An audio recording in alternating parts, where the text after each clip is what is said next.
ಎಲ್ರಿಗೂ ನಮಸ್ಕಾರ. ಇವತ್ತಿನೊಂದು ವಿಡಿಯೋ ವಿಶೇಷವಾದಂತಹ ವಿಡಿಯೋ. ಮಲೆಮಹದೇಶ್ವರ ಸ್ವಾಮಿಯವರಿಗೆ ಕುಂಭಾಭಿಷೇಕವನ್ನು ಈ ದಿನ ಮಾಡಲಾಗುತ್ತೆ. ಭೀಮನಾಮಾವಾಸ್ಯೆ ಕಳೆದು ಮಾರನೇ ದಿನ ಅಂದರೆ ನೆಕ್ಸ್ಟ್ ಡೇ ಶ್ರೀ ಮಲೆಮಹದೇಶ್ವರ ಸ್ವಾಮಿಯವರಿಗೆ ಕುಂಭಾಭಿಷೇಕವನ್ನು ಮಾಡಲಾಗುತ್ತೆ.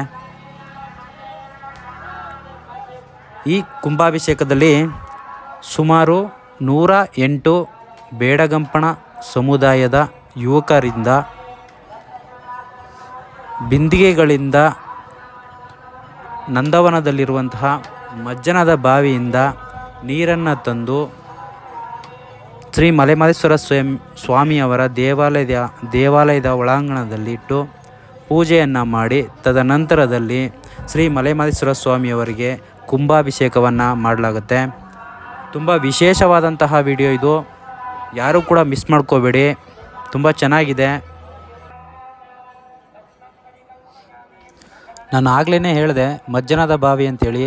ಆ ಮಜ್ಜನದ ಬಾವಿ ಮಲೆಮಹದೇಶ್ವರ ಸ್ವಾಮಿಯವರ ದೇವಾಲಯದ ಮುಂಭಾಗದಲ್ಲಿರುವಂತಹ ನಂದವನದಲ್ಲಿದೆ. ಇದೇ ನಂದವನ, ಈಗ ಕಾಣ್ತಾ ಇದೆಯಲ್ಲ ಮುಂದೆ, ಅದೇ ನಂದವನ. ಈ ನಂದವನದಲ್ಲಿ ಮಜ್ಜನದ ಬಾವಿ ಅಂತ ಇದೆ.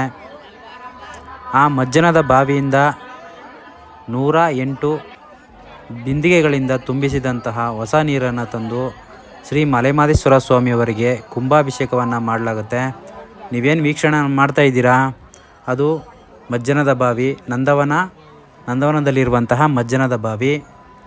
ನೋಡಿ ಅಲ್ಲಿ ಕಾಣ್ತಾ ಇದೆಯಲ್ಲ, ಅಲ್ಲಿ ನೀರನ್ನು ತಗೊಬರ್ತಾರೆ. ಈಗ ತಂದು ಶ್ರೀ ಮಲೆಮಹದೇಶ್ವರ ಸ್ವಾಮಿಯವರಿಗೆ ಕುಂಭಾಭಿಷೇಕವನ್ನು ಮಾಡಲಾಗುತ್ತೆ.